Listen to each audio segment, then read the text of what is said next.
আলহামদুলিল্লাহ রব্বিল আলামিন ওয়াসসালাতু ওয়াসসালামু আলা রাসূলিহিল আমিন ওয়া আলা আলিহি ওয়া সাহবিহি আজমাইন। أما بعد فأعوذ بالله من الشيطان الرجيم. بسم الله الرحمن الرحيم. إن أول بيت وضع للناس للذي ببكة مباركا وهدى للعالمين. সদাকাল্লাহুল আযীম। সমস্ত প্রশংসা আল্লাহর, যিনি আমাদেরকে সাইয়্যিদুল আইয়াম, সপ্তাহের শ্রেষ্ঠ দিন জুমার দিনে সবার আগে মসজিদে সমবেত হয়ে আলোচনায় শামিল হওয়ার জন্য তৌফিক দিয়েছেন, সুযোগ দান করেছেন। সেজন্যে আমরা আমাদের মহান রবের দরবারে তার শেখানো ভাষা অনুযায়ী মস্তক অবনত চিত্তে শুকরিয়া আদায় করছি। সকলেই পড়ছি আলহামদুলিল্লাহ। দুরুদ এবং সালাম পেশ করছি বিশ্ব মানবতার মুক্তির অগ্রদূত সাইয়্যিদুনা ওয়া কুদওয়াতুনা ওয়া নাবিয়্যুনা মুহাম্মাদুর রাসূলুল্লাহ সাল্লাল্লাহু আলাইহি ওয়াসাল্লামের প্রতি, যিনি আমাদেরকে তাওহীদের সমহান দীক্ষা দিয়েছেন এবং শিরক আর বেদআতের ব্যাপারে আমাদেরকে সুস্পষ্টভাবে সতর্ক করেছেন। আল্লাহুম্মা সাল্লি আলাইহি আল্লাহুম্মা বারিক আলাইহি। আল্লাহ সুবহানাহু ওয়া তাআলা এই মহাবিশ্বের সব কিছুকে সৃষ্টি করেছেন। এই মহাবিশ্বের সব কিছু সৃষ্টি করার পর আল্লাহ তাআলা এই জমিনে, এই পৃথিবীতেও তার নিজের জন্য একটি ঘর বানিয়েছেন। আল্লাহ তাআলা তার নিজের জন্য যে ঘরটি বানিয়েছেন সেই ঘরটিকে বলা হয় বাইতুল্লাহ, মানে আল্লাহর ঘর। আপনারা হয়তো অনেকেই জানেন, অথবা আমরা অনেকেই হয়তো জানি না যে আল্লাহর এই জমিনে সর্বপ্রথম যে ঘরটিকে নির্মাণ করা হয়েছে সেই ঘরটি এই বারোকাটার পাহাড়তলি কিংবা চট্টগ্রামের কোনো ঘর বাড়ি নয়, পৃথিবীর কোনো দেশের ঘর নয়, বরং আল্লাহ তাআলা সর্বপ্রথম এই জমিনে যে ঘর বানিয়েছেন সেই ঘরটির নাম হচ্ছে বাইতুল্লাহ। পৃথিবীর সর্বাধিক সম্মানিত এবং সর্বশ্রেষ্ঠ নগরী মক্কাতুল মুকাররমার মসজিদে হারামের কেন্দ্রবিন্দুতে অবস্থিত ঘরটিকেই বলা হয় কাবা ঘর, বা আমরা যেটাকে বলে থাকি কাবা শরীফ, কিংবা বলা হয় আল কাবা আল মুশাররফা। এই ঘরটির চারপাশে যে আঙিনা রয়েছে সেটাকে বলা হয় মসজিদে হারাম। আল্লাহ তাআলার পবিত্র এই ঘর কাবা এবং মসজিদে হারামের সাথে পৃথিবীর 200 কোটি মুসলমানদের আবেগ অনুভূতি মিশে আছে। সবচেয়ে বড় কথা হচ্ছে এই ঘরটি হচ্ছে সেই ঘর যেই ঘরের চতুর্দিকে নবী রাসূলগণ তাওয়াফ করেছেন। সুবহানাল্লাহ। কাবা হচ্ছে বিশ্ব মুসলমানদের কিবলা। এজন্য ইসলামী দৃষ্টিকোণে এর সুউচ্চ মর্যাদা এবং ফজিলত রয়েছে। আল্লাহর পবিত্র এই ঘরটির রয়েছে অবিস্মরণীয় এক ইতিহাস, যা আমাদের অনেকেরই অজানা রয়েছে। আল্লাহ তাআলা ফেরেশতাদের মাধ্যমে এই ঘরকে নির্মাণ করিয়েছেন।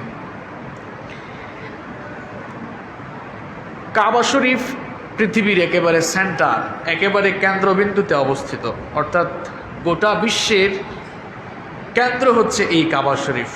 কাবা শরীফের ঠিক উপরে, 7 আসমানের উপরে ফেরেশতাদেরও একটি কিবলা রয়েছে, যেটিকে বলা হয় বাইতুল মামুর। সেখানে একসঙ্গে 70,000 ফেরেশতারা ইবাদতের জন্য ঢুকতে পারে। যারা একবার ইবাদতের সুযোগ পায় তারা কিয়ামত পর্যন্ত আর ওখানে ঢোকার সুযোগ পায় না। ফেরেশতাদের কিবলা যেখানে অবস্থিত তার ঠিক বরাবর নিচে বিশ্ব মুসলমানদেরও কিবলা অবস্থিত, সেটিকে বলা হয় বাইতুল্লাহ। এটি হচ্ছে বিশ্ব মুসলমানদের সম্মিলনস্থল। পৃথিবীর সূচনালগ্ন থেকেই আল্লাহ তাআলা এই ঘরটিকে তার মনোনীত বান্দাদের মিলনমেলা হিসাবে কবুল করেছেন। যেহেতু সামনে হজের মাস সমাগত, হজের মাস আসলে পরে গোটা বিশ্বের বিভিন্ন প্রান্ত থেকে মুসলমানরা হজ সম্পাদনের জন্য এই ঘরের কেন্দ্রবিন্দুতে, এই ঘরেই গিয়ে সমবেত হয়। এজন্য এই ঘর অর্থাৎ কাবা ঘর সম্পর্কিত গুরুত্বপূর্ণ কিছু আলোচনা আপনাদের সামনে, জাতির সামনে এখন এই মুহূর্তে তুলে ধরা আমি অত্যন্ত গুরুত্বপূর্ণ বলে মনে করছি। আজকের এই আলোচনাটিকে আমরা কয়েক ভাগে ভাগ করব। প্রথম পর্যায়ে আমরা কাবাঘরকে কী কারণে কাবাঘর বলা হয় সেটি জেনে নিব। এরপরে দ্বিতীয় পর্যায়ে আমরা কাবাঘরটির কাবা ছাড়াও আর কি কি নাম রয়েছে সেগুলো আমরা জেনে নিব। তৃতীয় পর্যায়ে এই ঘরের কি কি বৈশিষ্ট্য রয়েছে সেগুলো আমরা জেনে নেব। এরপরে চতুর্থ পর্যায়ে ইসলামে এই ঘরটির কি সম্মান বা মর্যাদা রয়েছে বা ফজিলত রয়েছে সেটা আমরা জেনে নেব, নাম্বার 5। এবং ফাইনালি আমরা এই ঘরটি আল্লাহ তাআলা কিভাবে নির্মাণ করেছিলেন এবং এর পুনর্নির্মাণ কিভাবে হয়েছিল সে ব্যাপারে আমরা জেনে নেব ইনশাআল্লাহ। তো প্রথমেই চলুন জেনে নেওয়া যাক যে কাবা ঘরকে কী কারণে কাবা বলা হয়। আচ্ছা বলেন তো দেখি, কাবা এটি কি বাংলা শব্দ নাকি আরবি শব্দ? এটি আরবি শব্দ। কাবা এটি কাফ আইন বা অর্থাৎ কাবুন মূল ধাতু থেকে নিষ্পন্ন হয়েছে। আরবিতে চার কোণা বিশিষ্ট কোনো ঘরকে কাবুন বা মুকাআবুন বলা হয়। যেহেতু কাবা ঘরটি চার কোণা বিশিষ্ট, এজন্য আরবিতে এই ঘরটিকে বলা হয় কাবা। আবার কেউ কেউ বলেছেন যে সুউচ্চ কোনো ঘরকে আরবিতে কাবা বলা হয়। যেহেতু কাবা ঘরটি সমতল জমিন থেকে উঁচু, এজন্য আরবিতে এটিকে বলা হয় কাবা। মজার ব্যাপার হচ্ছে কাবা ছাড়াও এই ঘরটির আরও অনেকগুলো নাম রয়েছে। আমি আমার ক্ষুদ্র গবেষণায় কোরআনুল কারীমে কাবা ঘরের কাবা নাম ছাড়াও আরও 6টি নাম খুঁজে পেয়েছি। কাবা এটি তো কোরআনুল কারীমে উল্লেখ রয়েছেই। কোরআনুল কারীমের 5 নম্বর সূরা সূরাতুল মাইদা এর 95 এবং 97 নম্বর আয়াতে আল্লাহ তাআলা তার এই ঘরকে কাবা বলে সম্বোধন করেছেন। আল্লাহ তাআলা সূরা মাইদার 95 নম্বর আয়াতে বলছেন হাদিয়াম বালিগাল কাবা। এখানে আল্লাহ তাআলা তার এই ঘরকে কাবা বলে সম্বোধন করলেন। আবার 97 নম্বর আয়াতে আল্লাহ তাআলা বলছেন জাআলাল্লাহুল কাবাতাল বাইতাল হারাম কিয়ামাল লিন-নাসি ওয়াশ-শাহরাল হারাম ওয়াল হাদিয়া ওয়াল কলাইদ ইলা আখিরিল আয়া। আল্লাহ তাআলা বলছেন জাআলাল্লাহুল কাবাতাল বাইতাল হারাম কিয়ামাল লিন-নাস। আল্লাহ তাআলা বলছেন আল্লাহ তাআলা তার ঘর কাবা ঘর, এই সম্মানিত ঘরকে কিয়ামাল লিন-নাস মানবতার জন্য কল্যাণ হিসাবে এটিকে আল্লাহ তাআলা এটিকে বানিয়েছেন। সুবহানাল্লাহ পড়েন। তাহলে এই দুটি আয়াতে আল্লাহ তাআলা তার নিজের এই ঘরটির নাম দিয়েছেন কাবা ঘর। আপনাদের প্রত্যেকের ঘরের একটা নাম আছে না? সুলেমান মঞ্জিল, আহসান মঞ্জিল, এই মঞ্জিল সেই মঞ্জিল, এক এক বাড়ির এক এক নাম, এক এক টাওয়ারের এক এক নাম। তো আল্লাহ তাআলা এই জমিনে তার নিজের একটি ঘর বানিয়েছেন, সেই ঘরের একাধিক নাম রয়েছে। আল্লাহ তাআলা তার এই ঘরের একাধিক নাম চুজ করেছেন কাবা। এরপরে আল্লাহ তাআলা তার এই ঘরের আরেকটি নাম রেখেছেন আল বাইত।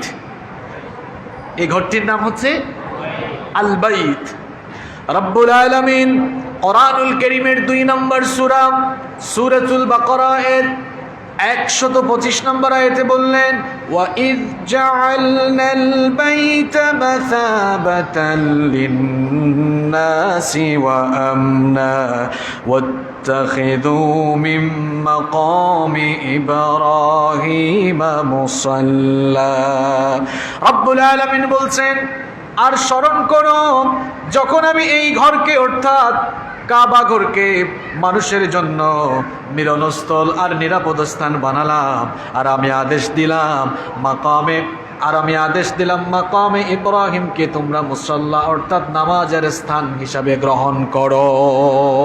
এই আয়াতে আল্লাহ তাআলা তার নিজের ঘরকে আল বাইত বলে সম্বোধন করলেন। এই ঘরটির আরেকটি নাম হচ্ছে আল বাইতুল আতিক। আল বাইতুল আতিক। রব্বুল আলামিন কোরআনুল কারীমের 22 নম্বর সূরাতুল হাজ্জের 29 নম্বর আয়াতের মধ্যে বললেন, সুম্মা লিয়াকদু তাফাসাহুম ওয়ালইউফু নুযুরহুম ওয়ালইয়াতাওয়াফু বিল বাইতিল আতিক। আল্লাহ তাআলা বলছেন, অতঃপর তারা যেন তাদের ময়লা দূর করে পরিষ্কার পরিচ্ছন্ন হয় নাই, তারা যেন তাদের মানত সমূহ পূর্ণ করে, আর তারা যেন ওয়ালিয়াতাওয়াফু বিল বাইতিল আতিক, তারা যেন এই সুপ্রাচীন ঘর, এই ঘরের তাওয়াফ সম্পন্ন করে। এই আয়াতে আল্লাহ তাআলা তার এই ঘরটির নাম দিয়েছেন আল বাইতুল আতিক। আল বাইতুল আতিক মানে হচ্ছে সুপ্রাচীন ঘর। এই ঘরটিকে কি কারণে আল বাইতুল আতিক বলা হয়? অন্য একটি হাদিসে এর বর্ণনা পাওয়া যায়। তিরমিজি শরীফের বর্ণনায় হাদিস এসেছে, عن عبد الله بن الزبير رضي الله عنهما أنه قال رسول الله صلى الله عليه وسلم إنما سمي البيت العتيق لأنه لم يظهر عليه جبار। আব্দুল্লাহ ইবনু জুবাইর রাদিয়াল্লাহু আনহু হাদিসটি বর্ণনা করেছেন। তিনি বলেন, রাসূল করিম সাল্লাল্লাহু আলাইহি ওয়াসাল্লাম বলেছেন, আল্লাহর এই ঘরটিকে বাইতুল আতিক এই জন্য বলা হয়, এই ঘরটির নাম এই জন্যই বাইতুল আতিক রাখা হয়েছে, কারণ এই ঘরটিকে পৃথিবীর কোনো কাফের এই ঘরটিকে পৃথিবীর কোনো কাফের কোনোদিন জয় করতে পারে নাই। আপনারা কি শুনেছেন যে কাবা ঘরকে কোনো কাফের কখনো জয় করতে পেরেছে?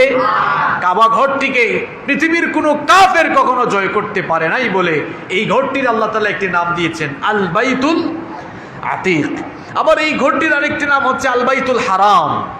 আল বাইতুল হারাম। কোরআনুল কারীমের 5 নম্বর সূরাতুল মাইদার 2 নম্বর আয়াতে রব্বুল আলামিন বললেন, ইয়া আইয়ুহাল্লাযীনা আমানু লা তুহিল্লু শাআইরাল্লাহি ওয়ালাশ শাহরাল হারামা ওয়ালাল হাদায়া ওয়ালাল ক্বালাইদা ওয়ালা আমিনাল বাইতাল হারামা ইয়াবতাগুনা ফাদলাম মির রাব্বিহিম ওয়া রিদওয়ানা। আল্লাহ তাআলা বলছেন, হে ঈমানদারেরা, হে বিশ্বাসীরা, আল্লাহর নিদর্শন সমূহকে, সম্মানিত মাস সমূহকে, কুরবানির পশু এবং গলায় মালা পরিহিত জন্তুগুলোকে এবং আল্লাহ তাআলার সন্তুষ্টি এবং অনুগ্রহ তালাশের উদ্দেশ্যে যারা সম্মানিত ঘরের দিকে রওনা হয় তাদেরকে তোমরা অবজ্ঞা করো না। অর্থাৎ এই আয়াতে আল্লাহ তাআলা তার ঘরকে আল বাইতুল হারাম বলে সম্বোধন করলেন। আবার এই ঘরটির আরেকটি নাম হচ্ছে আল বাইতুল মুহাররম। দেখেছেন এক ঘরের কতটা নাম, সুবহানাল্লাহ। এই ঘরের আরেকটি নাম হচ্ছে আল বাইতুল মুহাররম। আল্লাহর খলিল সাইয়েদনা ইব্রাহিম আলাইহিস সালাম আল্লাহর নির্দেশে তিনি যখন তার স্ত্রী আর তার নবজাতক শিশু ইসমাঈল আলাইহিস সালামকে মক্কা নগরীকে নির্বাসিত করে যাচ্ছিলেন, তাদেরকে রেখে তিনি যখন চলে যাচ্ছিলেন, তার স্ত্রী আর তার নবজাতক শিশু ইসমাঈল আলাইহিস সালামের জন্য তিনি তখন রব্বুল আলামিনের কাছে দোয়া করেছিলেন। তার সেই দোয়া আল্লাহর কাছে এত ভালো লেগেছিল, রব্বুল আলামিন তার সেই দোয়াটিকে কোরআনুল কারীমে তুলে দিলেন। কোরআনুল কারীমের 14 নম্বর সূরা ইব্রাহিমের 37 নম্বর আয়াতে রব্বুল আলামিন বলছেন, আমার খলিল ইব্রাহিম আমার কাছে দোয়া করলেন, রব্বানা ইন্নী আসকানতু মিন যুররিয়্যাতি বিওয়াদিন গায়রি যী যার'ইন ইনদা বাইতিকাল মুহাররম।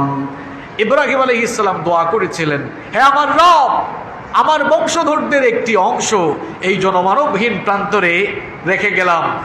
এই জনমানবহীন প্রান্তরে, ফসলহীন উপত্যকায়, এখানে আমি তোমার ঘরের কাছে তাদেরকে বসতি স্থাপনের জন্য রেখে গেলাম।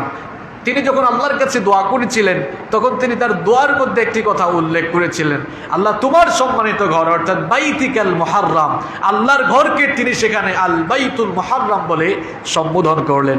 আর তার সেই দোয়া আল্লাহর কাছে এত ভালো লেগেছে, সেই দোয়া আল্লাহ তাআলা কোরআনে তুলে দিয়েছেন, সুবহানাল্লাহ। তাহলে এই ঘরটির আরেকটি নাম হচ্ছে আল বাইতুল মুহাররাম, এই ঘরের আরেকটি নাম হচ্ছে বাইতুল্লাহ। রব্বুল আলামিন কোরআনুল কারীমের 2 নম্বর সূরা সূরাতুল বাকারা এর 125 নম্বর আয়াতের শেষাংশে বললেন, ওয়াহিদনা ইলা ইব্রাহিমা ওয়া ইসমাঈলা আন তাহিরা বাইতিয়া লিত-তাইফিনা ওয়াল আকিফিনা ওয়ার-রুক্কা'ইস সুজুদ। আল্লাহ তাআলা বলছেন, আমি ইব্রাহিম আর ইসমাঈলকে দায়িত্ব দিলাম তারা যেন আমার ঘরটিকে পবিত্র বানায়, তারা যেন আমার ঘরটিকে পবিত্র করে, আমার এই ঘরটিকে যেন তাওয়াফকারী, রুকুকারী আর ইতিকাফকারীদের জন্য তারা পবিত্র করে। আল্লাহ তাআলা এই আয়াতে বললেন বাইতিয়া, এই ঘরটি কার ঘর? আল্লাহর ঘর। এরপর এই ঘরের আরেকটি নাম হচ্ছে কিবলা, এটা আপনারা সবাই জানেন। এই ঘরের আরেকটি নাম হচ্ছে কিবলা, কারণ গোটা বিশ্বের মুসলমানরা ওই ঘরের দিকে মুখ করে সালাত আদায় করে। তাহলে একটি ঘরের আমরা কয়টা নাম পেলাম বলেন তো? টোটাল 7টি নাম পেলাম। 1 নম্বর হচ্ছে কাবা, 1 নম্বর কি? 2 নম্বর হচ্ছে আল বাইত, 3 নম্বর হচ্ছে আল বাইতুল আতিক, 4 নম্বর হচ্ছে আল বাইতুল হারাম, 5 নম্বর হচ্ছে আল বাইতুল মুহাররাম, 6 নম্বর হচ্ছে এরপরে 6 নম্বর হচ্ছে বাইতুল্লাহ, আর 7 নম্বর হচ্ছে কিবলা। এক ঘরের কয়টা নাম? সুবহানাল্লাহ। তাহলে আল্লাহর এই ঘরের একাধিক যে নাম রয়েছে সেগুলো আমরা জেনে নিলাম। আল্লাহর এই পবিত্র ঘর আল কাবা আল মুশাররাফা, এই ঘরটির ইউনিক কিছু বৈশিষ্ট্য রয়েছে, অনন্য অতুলনীয় কিছু বৈশিষ্ট্য রয়েছে, যে বৈশিষ্ট্যগুলোর কারণে এই ঘরটি এমন অনন্য মর্যাদা লাভ করেছে। এই ঘরের প্রথম বৈশিষ্ট্য হচ্ছে this is the first house built in this world, এটি হচ্ছে আল্লাহর এই জমিনে প্রথম নির্মিত ঘর, সুবহানাল্লাহ। কাবা ঘরের আগে এই পৃথিবীতে কোনো ঘর নির্মাণ হয় নাই। রব্বুল আলামিন কোরআনুল কারীমের 3 নম্বর সূরা সূরা আলে ইমরানের 96 নম্বর আয়াতে বললেন, ইন্না আউওয়ালা বাইতিন উদিআ লিন-নাসি লাল্লাযী বিবাক্কাতা মুবারাকান ওয়া হুদাল লিল-আলামিন। রব্বুল আলামিন বলছেন, নিশ্চয়ই মানুষের জন্য দুনিয়ায় এই জমিনে প্রথম যে ঘর নির্মাণ করা হয়েছে তা মক্কা নগরীতে অবস্থিত, আর সেই ঘরটিকে রব্বুল আলামিন গোটা বিশ্বের জন্য বরকতময় এবং হেদায়াতের কেন্দ্রস্থল বানিয়েছেন। এই আয়াতে আল্লাহ তাআলা ইরশাদ করেছেন, ঘোষণা করে দিয়েছেন যে এই ঘরটি হচ্ছে এই জমিনের সর্বপ্রথম নির্মিত ঘর। কাবা ঘরের 2 নম্বর বৈশিষ্ট্য হচ্ছে it is the Hajj conference centre of the world Muslim community, এটি হচ্ছে বিশ্ব মুসলিম সম্প্রদায়ের হজের সম্মিলনস্থল। প্রত্যেক বছর পৃথিবীর আনাচে কানাচে থেকে, পৃথিবীর বিভিন্ন স্থান থেকে, বিভিন্ন প্রান্ত থেকে, বিশ্বের বিভিন্ন বর্ণের, বিভিন্ন গোত্রের, বিভিন্ন দেশের মুসলমানরা এক জায়গায় গিয়ে সমবেত হয়। আর যে জায়গায় গিয়ে সমবেত হয় সেই জায়গার নাম কি?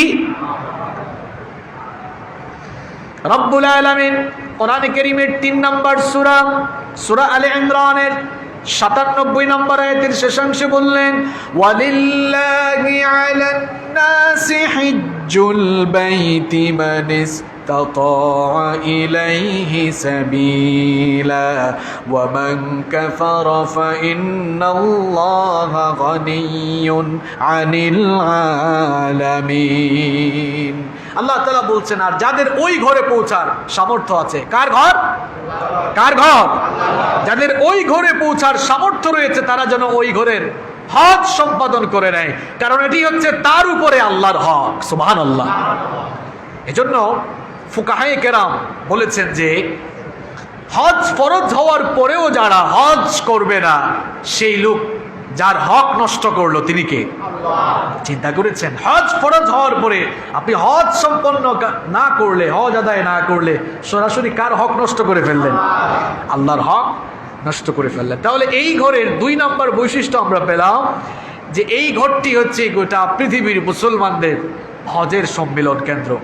এই ঘরের 3 নম্বর বৈশিষ্ট্য হচ্ছে ইট ইজ দ্য কিবলা of the world Muslim community. এটি হচ্ছে বিশ্ব মুসলিম সম্প্রদায়ের কিবলা। আমরা 5 ওয়াক্ত সালাতে যখন দাঁড়াই, যেদিকে মুখ করে দাঁড়াই, আমরা যে জায়গার দিকে মুখ করে দাঁড়াই সেই জায়গাটার নাম কি? কাবা।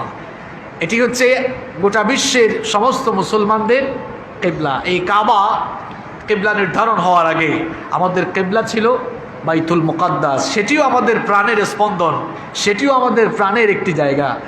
এরপরে হিজরতের পরে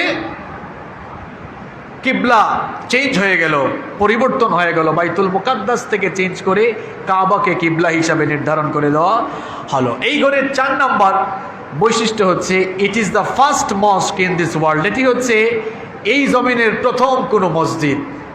এই জমিনে প্রথম যে মসজিদ নির্মাণ করা হয়েছে সেটি হচ্ছে কাবা, অর্থাৎ মসজিদে হারাম। যেমন বুখারী এবং মুসলিম শরীফে হাদিস এসেছে, আবু যর গিফারী রাদিয়াল্লাহু আনহু হাদিসটি বর্ণনা করেছেন। তিনি রাসূল করিম সাল্লাল্লাহু আলাইহি ওয়াসাল্লামকে প্রশ্ন করলেন, আইয়ু মসজিদিন উদিয়া ফিল আরদি আউয়াল।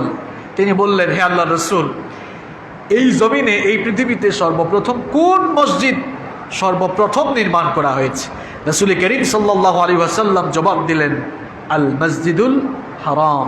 সর্বপ্রথম মসজিদে হারাম নামক মসজিদকে এই পৃথিবীতে নির্মাণ করা হয়েছে। সুবহানাল্লাহ। এই ঘরের 5 নম্বর বৈশিষ্ট্য হচ্ছে এই ঘরটিকে যিনি হেফাজত করছেন বা এই ঘরের হেফাজতের দায়িত্ব যিনি নিয়েছেন, জোরে বলেন তো তিনি কে? এজন্য এই ঘরের অনিষ্ট করা, ক্ষতি সাধন করা কারো জন্য সম্ভব নয়। যারাই এই ঘরকে ধ্বংস করতে এসেছে তারাই নিজেরা ধ্বংসের অতল গহ্বরে নিপতিত হয়েছে। এই ঘরকে ধ্বংস করার জন্য এসেছিল ইয়ামেনের গভর্নর আব্রাহা। সে হাতিওয়ালা এক বিরাট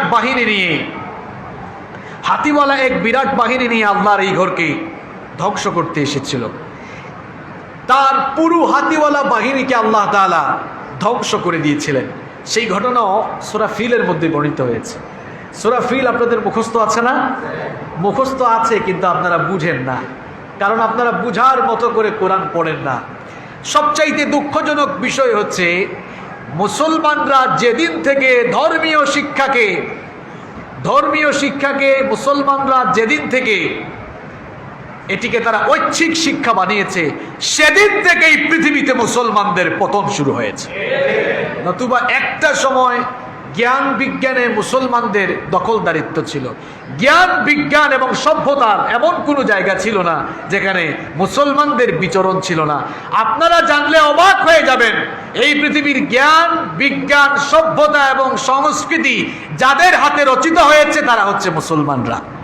আপনারা তো শুধু ঠিক বলে যান, মজা করে ঠিক বলতে পারেন, কিন্তু পূর্বপুরুষদের ইতিহাস ঐতিহ্যকে আজ আমরা বিলীন করে মাটির সাথে মিশিয়ে দিয়েছি। জ্ঞান বিজ্ঞান সভ্যতা সংস্কৃতি যাদের হাত দিয়ে শুরু হয়েছে, কি চিকিৎসা বিজ্ঞান, কি পদার্থ বিজ্ঞান, কি জিওলজি, কি অ্যাস্ট্রোনমি, ফিলোসফি, জ্ঞান বিজ্ঞানের কোন শাখা যেই শাখাতে মুসলমানদের বিচরণ ছিল না? আপনি আমাকে বলেন। গণিত থেকে নিয়ে শুরু করে physics, chemistry, biology, medical science, জ্ঞান বিজ্ঞানের সকল দিক দিয়ে মুসলমানদের বিচরণ ছিল। আর যেদিন থেকে মুসলমানরা জ্ঞান বিজ্ঞানের শাখা থেকে দূরে সরে গেল, সেদিন থেকেই মুসলমানরা শাসকের জাতি থেকে রূপান্তর হয়ে তারা শোষিতের জাত হিসাবে পৃথিবীতে আবির্ভূত হয়ে গেল। আজকেও মুসলমানরা গোটা পৃথিবীতে মার খাচ্ছে। দেখেন, কাফের মুশরিকরা নতুন নতুন উদ্ভাবনে তথ্য প্রযুক্তির দ্বারা এগিয়ে যাচ্ছে। সবচেয়ে মজার ব্যাপার হচ্ছে তারা নতুন নতুন তথ্য প্রযুক্তি নিয়ে আসে, আর তাদের দেওয়া সেই তথ্য প্রযুক্তিতে তারা আমাদেরকে মনোযোগী করে রাখে। কথা ঠিক না? তাদের আবিষ্কৃত তথ্য প্রযুক্তি দিয়ে তারা আমাদেরকে সবসময় গাফেল করে রাখে, তারা এইদিকে আমাদেরকে মনোযোগী করে রাখে। আর তারা এক আবিষ্কারের পরে আরেকটা নতুন আবিষ্কার কিভাবে নিয়ে আসা যায়, তারা এ ব্যাপারে দিনের পর দিন তারা প্রচেষ্টা চালিয়ে যাচ্ছে। সম্মানিত মুসল্লিবৃন্দ, তা আমি যেই কথা বলছিলাম যে কাবা এই ঘরটিকে যিনি হেফাজত করছেন তিনি কে? সূরা ফিলের মধ্যে আছে। কোরআনটা বুঝে পড়বেন। কোরআন বুঝে পড়ার জন্য নাজিল হয়েছে।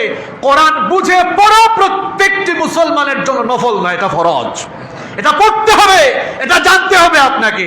যদি আপনি না পড়েন, আপনি যদি না বুঝেন, তাহলে কিয়ামতের দিন আল্লাহ তাআলা নিজেই আপনার থেকে মুখ ফিরিয়ে দিবেন। এটা কি আমার বানানো কথা না আল্লাহর কথা? আমি আপনাকে কোরআন থেকে রেফারেন্স দিচ্ছি। আল্লাহ তাআলা বলবেন কাযালিকা আতাতকা আয়াতুনা ফানাসিতাহা ওয়া কাযালিকা আল-ইয়াওমা তুনসা। আল্লাহ তাআলা কিয়ামতের দিন বলবেন, এটা অনেক লম্বা আয়াত, অর্থাৎ যারা কোরআন থেকে মুখ ফিরিয়ে নিবে, আল্লাহ বলছেন ওয়া নাহশুরুহু ইয়াউমাল কিয়ামাতি আ'মা, আমি কিয়ামতের দিন তাদেরকে অন্ধ অবস্থায় একত্রিত করব। যখন এদেরকে অন্ধ অবস্থায় হাসরের মাঠে তোলা হবে, তারা বলবে ক্বালা রাব্বি লিমা হাশারতানি আ'মা, আল্লাহ আপনি আমাকে অন্ধ করে হাসরের মাঠে তুললেন কেন? হাসরের মাঠে আমাকে অন্ধ করে উঠালেন কেন? দুনিয়ায় তো আমি চক্ষুষ্মান ছিলাম, আমি চোখে দেখতাম। আল্লাহ তাআলা তখন জবাব দিবেন, তোমাকে অন্ধ করে উঠানোর কারণ হলো ওয়া কাযালিকা, আল্লাহ তাআলা তখন বলবেন যে কাযালিকা আতাতকা আয়াতুনা, যখন তুমি দুনিয়াতে ছিলে আমার আয়াত তো তোমার সামনে গিয়েছিল, আমার কিতাব তোমার কাছে গিয়েছিল, এমনকি তোমার ঘরেও আমার কিতাব ছিল। চক্ষু থাকার পরেও আমার কোরআন তুমি দেখলে না, পড়লে না, বুঝলে না, এজন্য তোমাকে অন্ধ অবস্থায় উঠালাম। আর তুমি দুনিয়ায় থাকা অবস্থায় আমার কিতাবকে তুমি যেমন ভুলে গিয়েছিলে, ওয়া কাযালিকাল ইয়াউমা তুনসা, তোমার মতো গোলামকে আমি আল্লাহ আজ ভুলে গেলাম। নাউযু বিল্লাহি মিন যালিক। আল্লাহ যদি বলেন যে তোর মতো গোলামকে আমি আজ ভুলে গেলাম, মুখ ফিরে নিলাম, বলেন কে বাঁচাবে আপনাকে? কে বাঁচাবে আপনাকে? কেন আপনি কোরআন পড়েন না? কেন আপনি কোরআন আপনার জন্য বাধ্যতামূলক করতে পারেন নাই? এটি হচ্ছে শয়তানের এক প্রকার মারাত্মক ধোঁকা। শয়তান আপনাকে সেই ধোঁকায় ফেলে রেখেছে। কোরআন শেখার জন্য আপনার যা করা দরকার তাই করতে হবে। কোরআন বুঝার জন্য যদি সব সম্পদ বিক্রির প্রয়োজন হয়, সব সম্পদ বিক্রি করেও কোরআন পড়তে হবে। বুঝতে পেরেছেন কথা? কোরআন জানতে হবে। কোরআন জানার জন্য, বুঝার জন্য যদি দেশের এক প্রান্ত থেকে আরেক প্রান্ত যেতে হয়, তাও আপনাকে ছুটে চলে যেতে হবে। কারণ কোরআন শেখা ফরজ করে দিয়েছেন কে? এই কিতাবের প্রথম শব্দটাই ছিল ইকরা, বান্দারে এটি তুমি পড়ো, এটি বুঝো। এটি পড়ার জন্য, বুঝার জন্য নাজিল করেছেন কে? একটি এক্সাম্পল তো আমি প্রায় জায়গায় দিই। মনে করেন যিনি পড়াশোনা জানেন না, ইংরেজি ভাষা বুঝেন না, সুপ্রিম কোর্ট থেকে তার বাসায় একটা চিঠি আসলো, একটা নোটিশ আসলো। তিনি ইংরেজি ভাষা না বুঝলেও সুপ্রিম কোর্টের এই নোটিশ বা চিঠি পাওয়ার পর যে ইংরেজি বুঝে তার কাছে দৌড়াবে, বাবারে দেখতো এখানে কি লিখেছে, আমি তো বুঝি না। আমার যুবক আর তরুণ ভাইদেরকে বলছি, মনে করেন চীন দেশের কোনো ইউনিভার্সিটি থেকে আপনাদের জন্য অফার লেটার আসলো। এখন চাইনিজ ল্যাঙ্গুয়েজ আপনি বুঝেন না, এজন্য সেই অফার লেটার আপনি পড়তে পারছেন না, কি লেখা আছে বুঝেন না। সেটা বুঝার জন্য যে চাইনিজ ল্যাঙ্গুয়েজ বুঝে, তার বাসা যদি মুরাদপুরেও থাকে, আপনি মুরাদপুরে যেতেও কি রাজি না? রাজি। যদি চট্টগ্রাম শহরে কেউ নাও থাকে, ঢাকায় থাকলে ঢাকায় যাবেন না? অবশ্যই যাবেন, কারণ ওই অফার লেটারটি আপনার কাছে খুবই গুরুত্বপূর্ণ। সুপ্রিম কোর্ট থেকে নোটিশ আসলে, নোটিশ না বুঝলে যে বুঝে তার কাছে দৌড়াতে পারেন। চীন দেশ থেকে অফার লেটার আসলে কোনো ইউনিভার্সিটি থেকে, সেটা আপনি বুঝার জন্য ঢাকা পর্যন্ত যেতে পারেন। আরশে আজিম থেকে এক কিতাব এসেছে, আল্লাহ আপনার জন্য নাজিল করেছেন। এটি পড়ার জন্য, বুঝার জন্য কয়দিন, কতবার কার কাছে গিয়েছেন? আপনার বিবেকের উপরে সেই প্রশ্ন আমি ছুড়ে দিলাম। চিন্তা করবেন, এই কোরআন কেন আপনি পড়েন না? এখনো আপনি সূরা ফাতিহার অর্থ শিখতে পারলেন না, এখনো আপনি সূরা ফাতিহার মেসেজগুলো নিজের জীবনে নিতে পারলেন না, এখনো আপনি কোরআনের 1/3 শেষ করতে পারলেন না, কোরআনের মাত্র 6500 আয়াতের অর্থ আপনি পড়তে পারলেন না। আপনার বয়স তো 30-40 বছর হয়ে গেল, 50 বছর হয়ে গেল। এই সময় এই হায়াত দিয়েছেন কে? কথা বলেন না কেন? দিয়েছেন কে?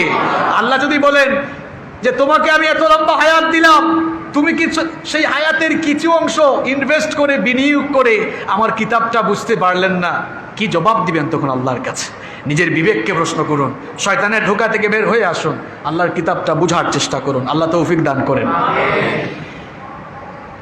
আমি বলছিলাম এই কাবা ঘরের 5 নম্বর বৈশিষ্ট্য হচ্ছে এই ঘরটিকে যিনি হেফাজত করেন তিনি কে? এই ঘরটিকে ধ্বংস করার জন্য ইয়ামেনের গভর্নর আব্রাহা তার হাতিওয়ালা বাহিনী নিয়ে এসেছিল। রব্বুল আলামিন আব্রাহার সেই হাতিওয়ালা বাহিনীকে গজব দিয়ে ধ্বংস করে দিয়েছিলেন। আর সেই চমৎকার ঘটনাটি রব্বুল আলামিন সূরাতুল ফিলের মধ্যে তুলে দিলেন, ألم تر كيف فعل ربك بأصحاب الفيل ألم يجعل كيدهم في تضليل وأرسل عليهم طيرا أبابيل ترميهم بحجارة من سجيل فجعلهم كعصف মাকুল। রব্বুল আলামিন বলছেন, আলাম তারা কাইফা ফাআলা রাব্বুকা বিআসহাবিল ফিল, আমার হাবিব আপনি কি দেখেন নাই আপনার রব হাতিওয়ালা বাহিনীর সাথে কেমন করেছেন? আলাম ইয়াজআল কাইদাহুম ফি তাদলিল, তিনি কি তাদের সকল ষড়যন্ত্রকে নস্যাৎ করে দেননি? ওয়া আরসালা আলাইহিম তায়রান আবাবিল, তিনি তাদের উপরে ঝাঁকে ঝাঁকে পাখি প্রেরণ করেছিলেন। তারমিহিম বিহিজারাতিম মিন সিজ্জিল, আর ওই পাখিগুলো তাদের উপরে পোড়ামাটির কঙ্কর নিক্ষেপ করেছিল। ফাজআলাহুম কাসফিম মাকুল, যার কারণে সেই হাতিওয়ালা বাহিনী চর্বিত ঘাসের মতো তাদের পরিণত হয়ে গিয়েছিল। তাদের ধ্বংস কিভাবে হয়েছিল বিভিন্ন হাদিসের রওয়ায়াতে এসেছে।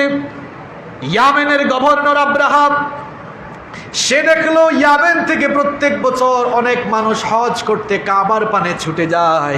সে মনে মনে চিন্তা করলো, আমিও যদি ইয়ামেনের ভেতরে একটি সুন্দর গির্জা নির্মাণ করতে পারি, তাহলে ইয়ামেন থেকে কাবার দিকে যাওয়া মানুষগুলোকে আমি কাবার দিকে যাওয়া থেকে বিরত রাখতে পারবো।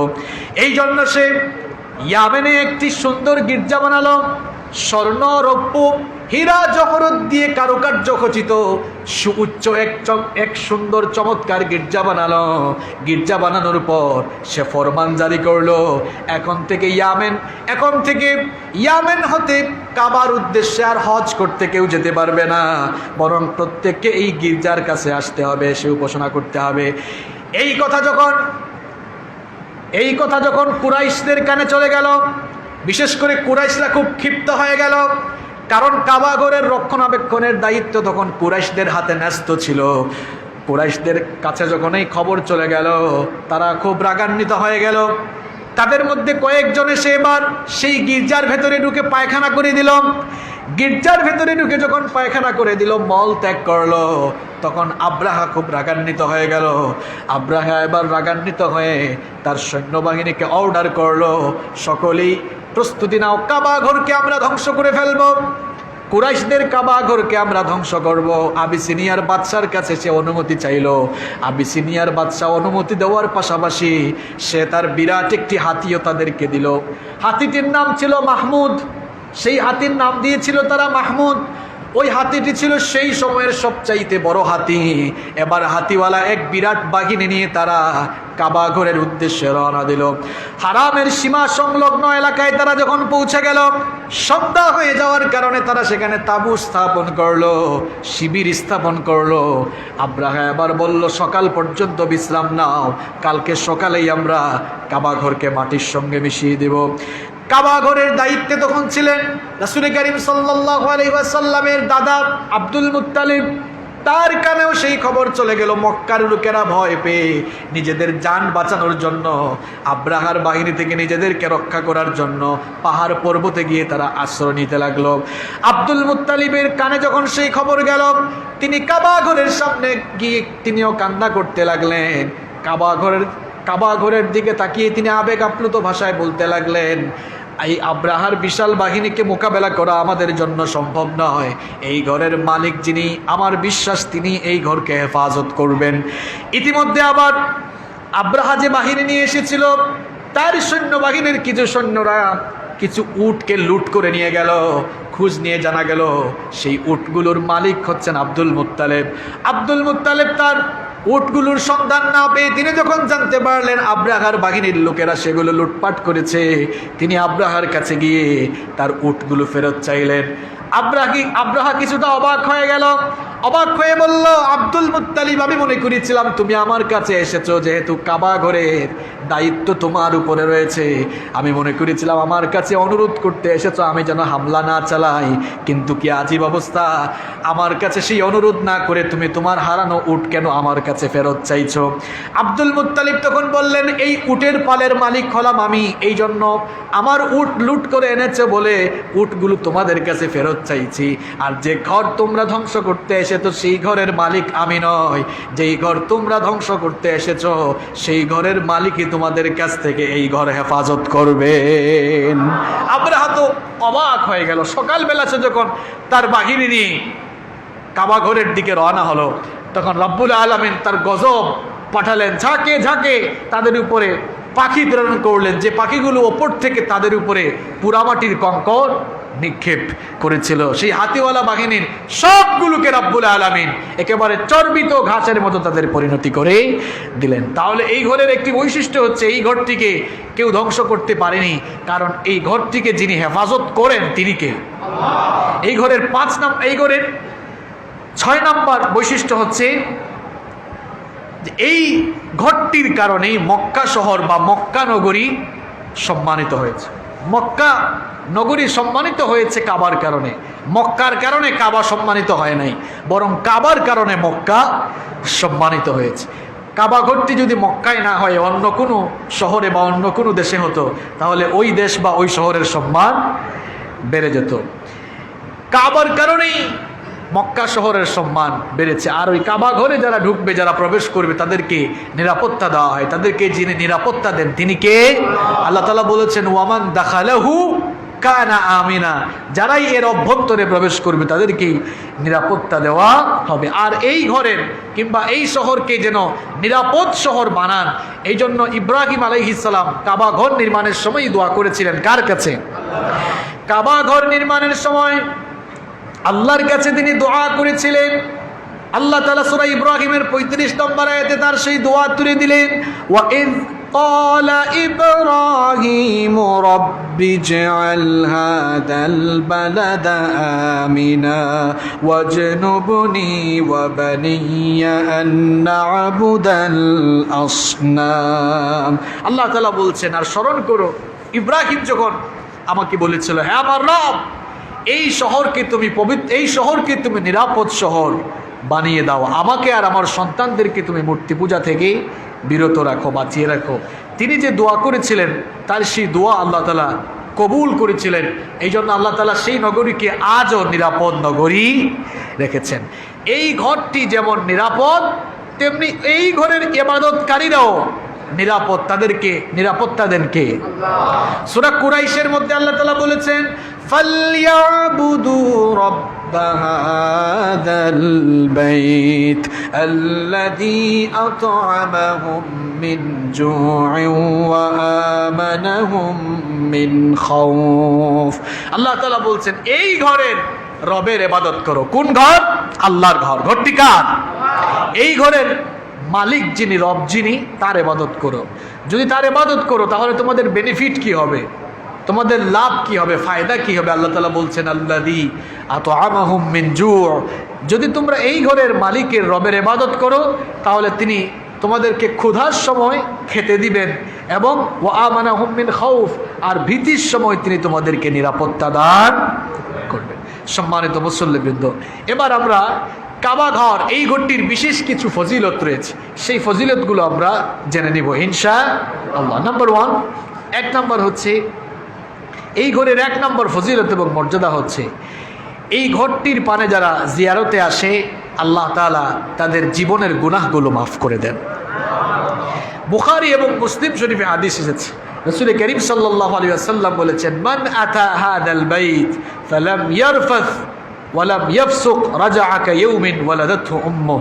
রাসূল করিম সাল্লাল্লাহু আলাইহি ওয়াসাল্লাম বলেছেন, এই ঘরের জিয়ারতের উদ্দেশ্যে যারা আসে, এই ঘরের জিয়ারতে এসে যারা স্ত্রী সহবাসে মিলিত হয় না এবং যারা পাপ কার্যে নিজেদেরকে শামিল করে না, এই ঘর থেকে তারা যখন এই ঘরের জিয়ারত করে কিংবা হজ করে, উমরা করে তারা যখন বের হয়ে যায়, এমনভাবে তারা ফিরে যায়, এমনভাবে তারা বের হয়ে যায়, মায়ের পেট থেকে সদ্য ভূমিষ্ঠ হওয়া নবজাতক শিশু যেমন মাসুম অবস্থায় মায়ের পেট থেকে বের হয়, ঠিক তেমনিভাবে ওই গুনাহগার মানুষগুলো আল্লাহর ঘর জিয়ারত করে যখন বের হয়, তারাও সদ্য ভূমিষ্ঠ শিশুর মতো নিষ্পাপ হয়ে সেখান থেকে বের হয়।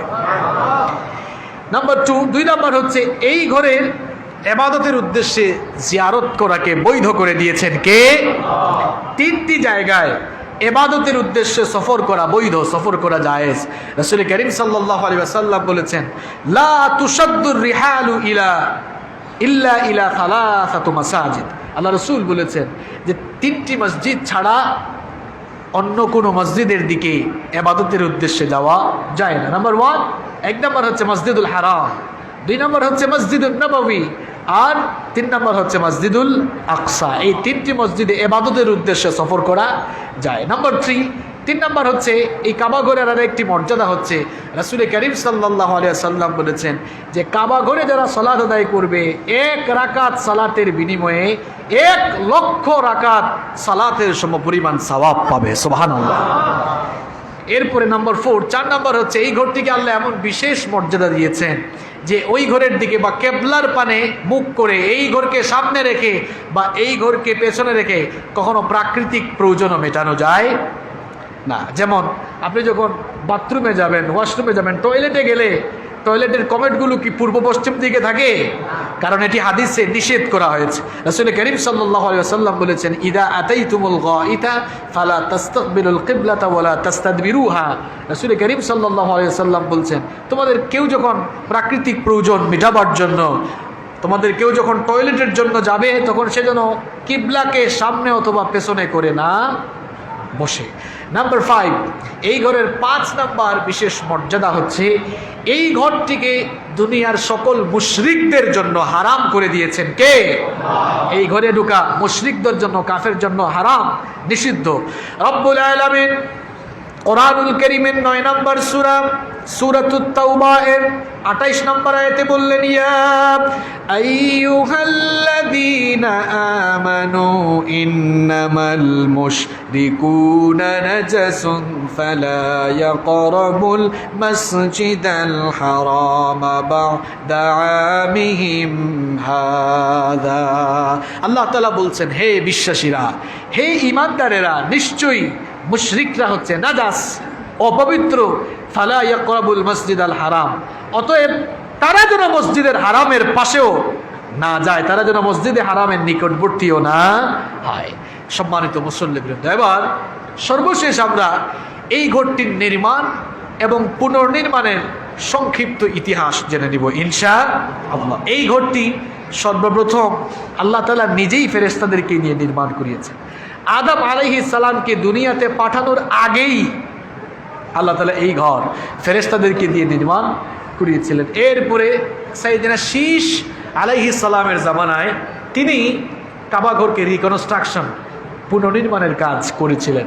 এরপরে সাইয়েদনা নূহ আলাইহিস সালামের সময়ে যখন মহাপ্লাবন হলো, মহাপ্লাবনের সময় কাবা ঘরও কিছুটা বিধ্বস্ত হয়েছিল, তখন এর চিহ্নটা কিছুটা মুছে গিয়েছিল। আল্লাহ তাআলা তখন ইব্রাহিম আলাইহিস সালামকে এই কাবাঘরের স্থানটি নির্ধারণ করে দিয়ে, কাবাঘরের জায়গাটিকে দেখিয়ে দিয়ে ওই জায়গায় আবার যেন তিনি কাবাঘর পুনর্নির্মাণ করেন, সেই আদেশ আল্লাহ তাআলা তার খালিদ ইব্রাহিম আলাইহিস সালামকে দান করলেন, যা কোরআনে কারীমে সূরা হজ্জের 26 নম্বরে এসেছে।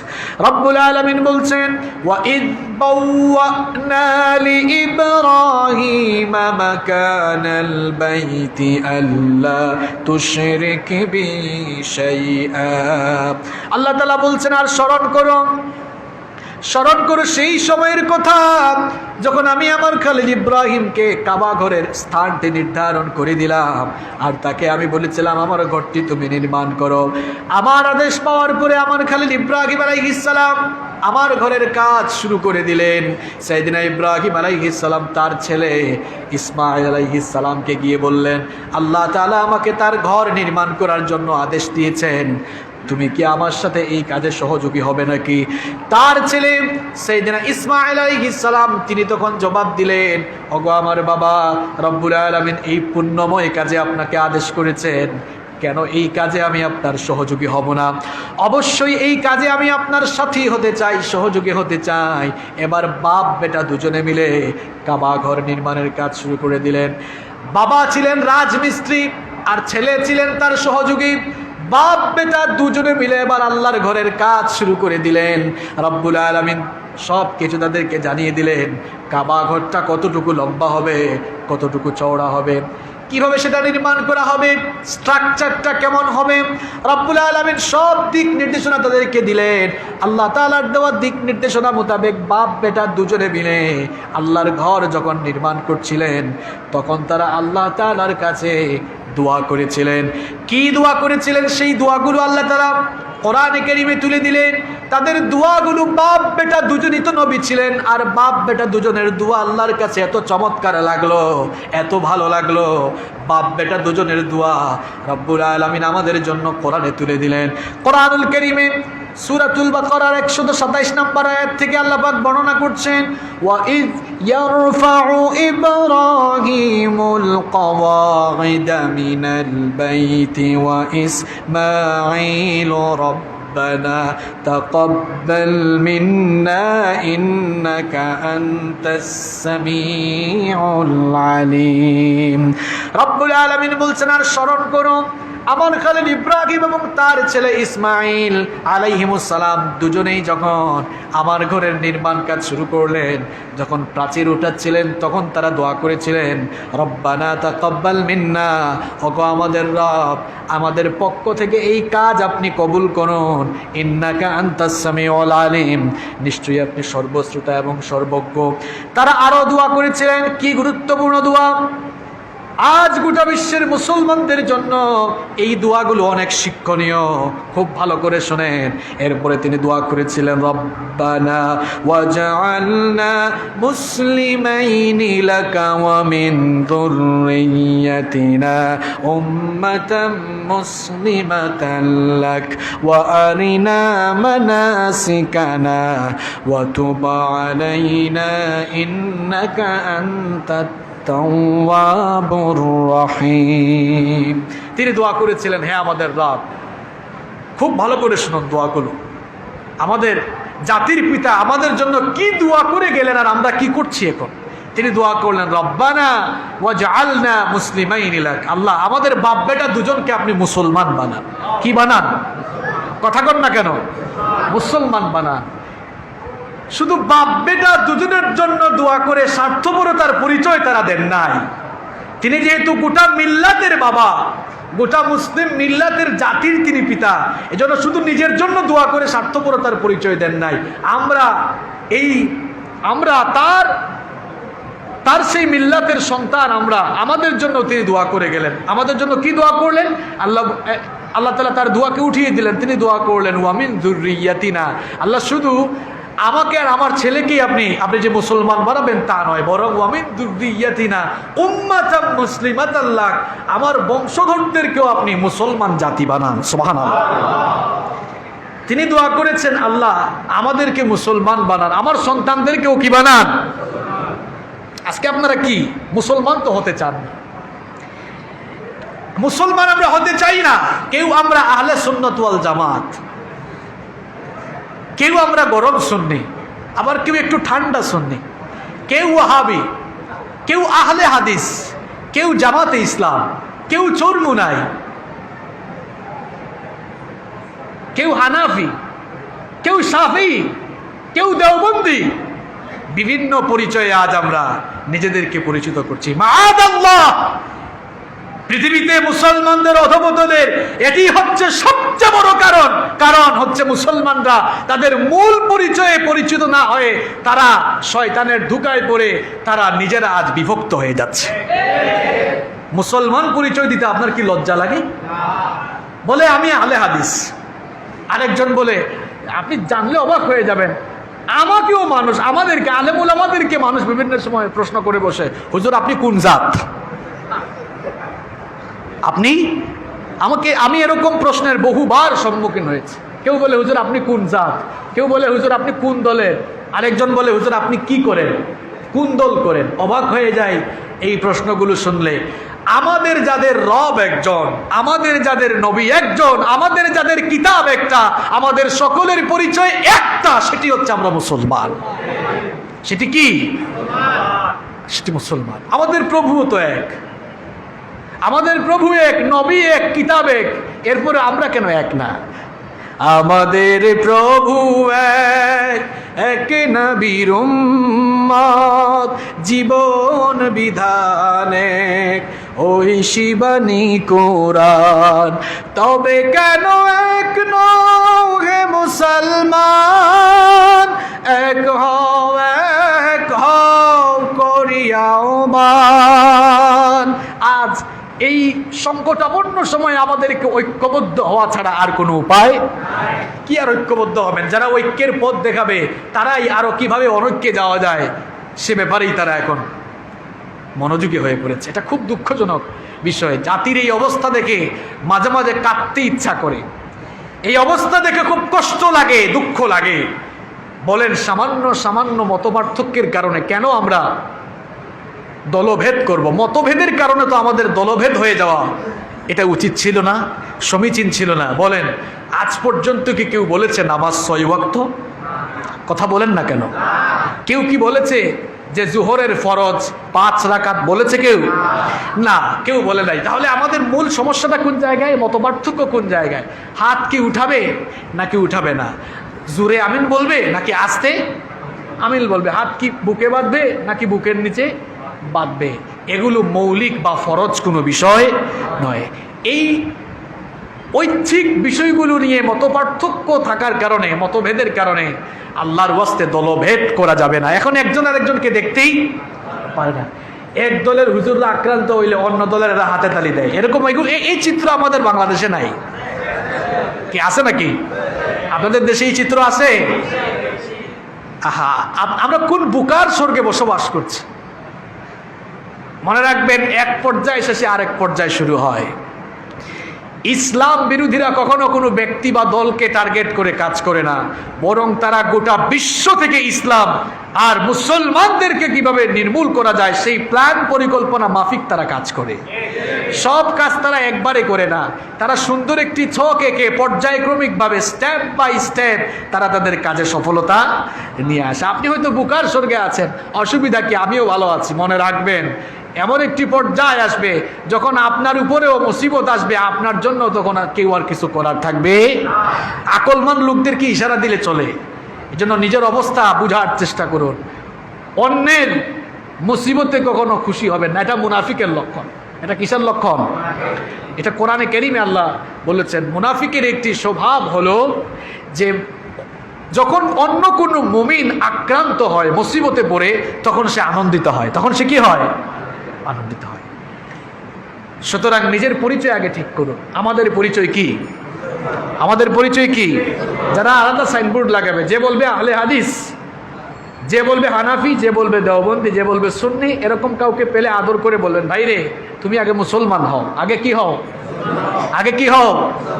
মুসলমান হও। মুসলমান হওয়া ছাড়া জান্নাতে ঢোকা যাবে না। আপনারা কি সুন্নি হতে চান?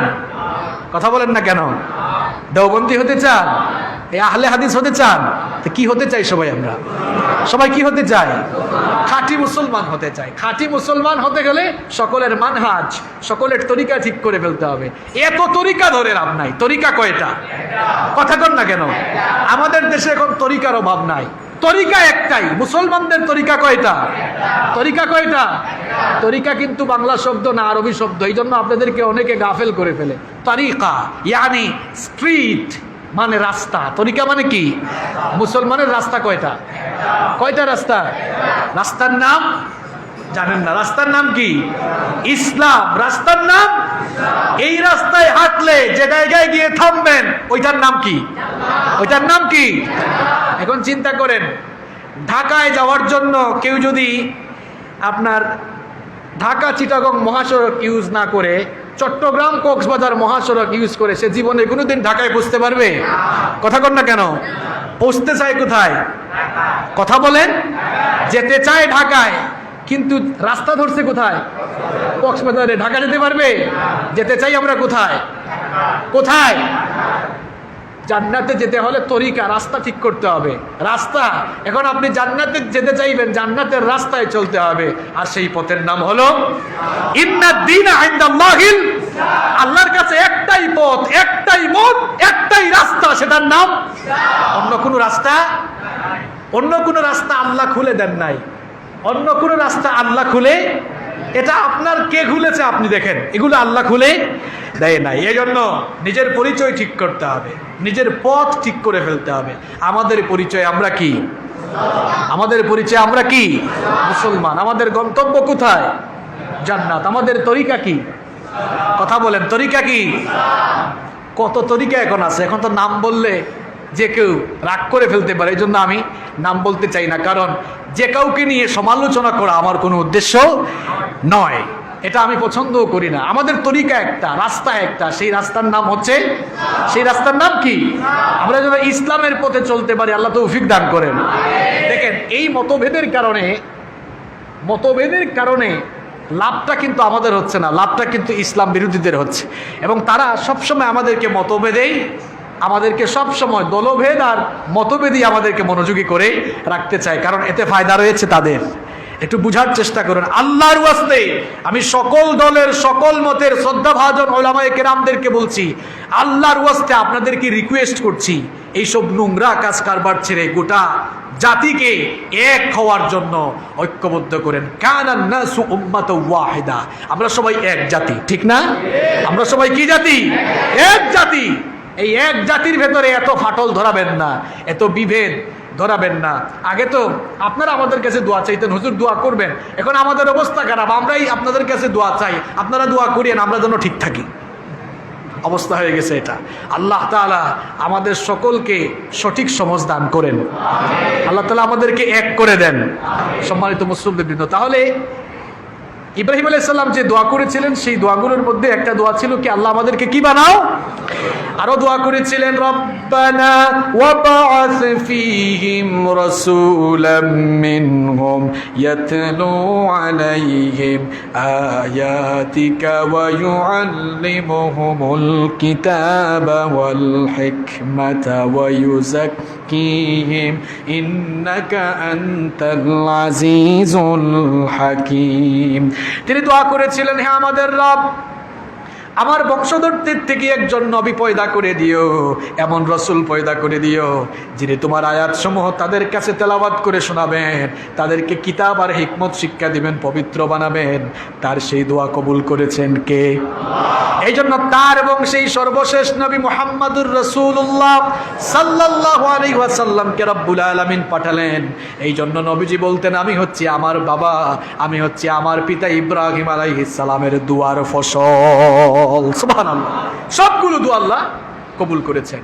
কাবাগর যখন নির্মাণ কাজ শেষ হয়ে গেল, আল্লাহ তাআলা এবার আদেশ দিলেন, ওয়াআযিন ফিন-নাসি বিল হাজ্জি ইয়াতুকা রিজালান ওয়া আলা কুল্লি দামিরিন ইয়াতিনা মিন কুল্লি ফাজ্জিন আমিক। আল্লাহ তাআলা বললেন, আমার খালিল ইব্রাহিম, আমার ঘর তো বানিয়ে ফেলেছে, এবার হজের জন্য আযান দাও, হজের জন্য ঘোষণা দাও, যেন মানুষেরা এই ঘরের পানে এসে হজ করতে পারে। ইব্রাহিম আলাইহিস সালাম তখন বললেন, জনমানবহীন এই প্রান্তর, যেখানে কোনো মানুষজন নাই, এখানে আমি আজান দিলে কেই বা শুনবে? আর দূর দূরান্তে যারা বসবাস করে তাদের কানে আমার আজান গিয়ে, আমার ঘোষণা গিয়ে কেমনে পৌঁছাবে? কারণ সেই সময় কি এরকম মাইক বা সাউন্ড সিস্টেম ছিল নাকি? তিনি আল্লাহকে প্রশ্ন করলেন, সাউন্ড সিস্টেমও নাই, আওয়াজ পৌঁছানোর কোনো মাধ্যম নাই, কি করে আমার আওয়াজ সবার কর্ণকুহরে পৌঁছাবে? রব্বুল আলামিন বললেন, আজান দেওয়ার দায়িত্ব তোমার, ঘোষণা করার দায়িত্ব তোমার, আর পৌঁছানোর দায়িত্ব কার? ইব্রাহিম আলাইহিস সালাম তখন মাকামে ইব্রাহিমে দাঁড়িয়ে, কেউ কেউ বলেছেন আবু কুবাইস পাহাড়ে দাঁড়িয়ে হজের জন্য ঘোষণা দিলেন। রব্বুল আলামিন তার আপন কুদরতে তার সেই আজানকে, তার সেই আহ্বানকে পৃথিবীর পূর্ব দিগন্ত থেকে পশ্চিম দিগন্ত পর্যন্ত পৌঁছে দিলেন। আমরা যারা ছিলাম না, আমাদের কানেও আওয়াজ গিয়েছে। আমরা তো রুহের জগতে তখন ছিলাম, রুহের জগতেও আমরা সেই আজান শুনেছিলাম, আর সেই আজান শুনে আমরা যারা লাব্বাইক বলেছিলাম, তাদের নসিবে আল্লাহ হজ আর উমরা রেখেছেন। সুবহানাল্লাহ। এরপরে আল্লাহ আদেশ দিলেন, ওয়াতাহির বাইতি লিত-তাইফিনা ওয়াল আকিফিনা ওয়ার রুকআইস সুজুদ, আমার এই ঘরকে এবার পরিষ্কার করো, পরিচ্ছন্ন করো, হজ উমরা ইতিকাফকারীদের জন্য এই ঘরকে কি বানাও? পরিষ্কার বানাও। বাপ বেটা দুজনে বানালেন, আল্লাহ অর্ডার দিলেন এবার আমার ঘরকে কি করো, পরিষ্কার করো, ঝাড়ু দাও।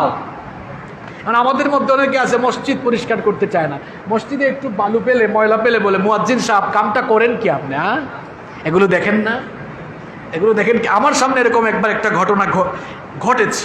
তা আমি ওই মুসল্লিকে বললাম যে আপনি যখন বালু দেখলেন আপনি কেন এটা পরিষ্কার করলেন না? তখন তাকে স্মরণ করিয়ে দিলাম, এই আয়াতটা পড়েছি, দেখেন আমাদের বাবা ইব্রাহিম আলাইহিস সালামকে আল্লাহ আদেশ দিয়েছিলেন আমার ঘরকে কি বানাও, পরিষ্কার করো, পবিত্র বানাও। সুতরাং আপনি আপনার দেমাগ আর অহংকার কমিয়ে আপনি যদি মসজিদ পরিষ্কারের কাজে আপনি যদি নিজেকে নিয়োজিত করতে পারেন, তাহলে বোঝা যাবে আপনার বাবা ইব্রাহিম আলাইহিস সালামের সুন্নতের অনুসরণ আপনিও করলেন। সুবহানাল্লাহ। তাহলে সুযোগ পেলে মসজিদ পরিষ্কার আমরা করবো তো ইনশাআল্লাহ। আল্লাহ তৌফিক দান করেন। ইব্রাহিম আলাইহিস সালাম কাবা ঘর পুনর্নির্মাণ করলেন। এরপরে থেকে নিয়ে এখন পর্যন্ত কাবা ঘর বহুবার পুনর্নির্মাণ হয়েছে, হয়তো ভবিষ্যতেও হবে। এই হচ্ছে কাবা ঘর নির্মাণ এবং পুনর্নির্মাণের সংক্ষিপ্ত ইতিহাস। আল্লাহ তাআলা এই ঘরের জিয়ারত আমাদের সকলকে নসিব করে দেন, আমরা বলি আমিন। আজকে যে আলোচনাটুকু করলাম কাবা ঘর সম্পর্কিত অনেক আলোচনা হলো, আল্লাহ তাআলা এগুলো আমাদের স্মৃতিপটে ধরে রাখার তৌফিক দান করেন, আমরা সবাই বলি আমিন। সম্মানিত মুসলিম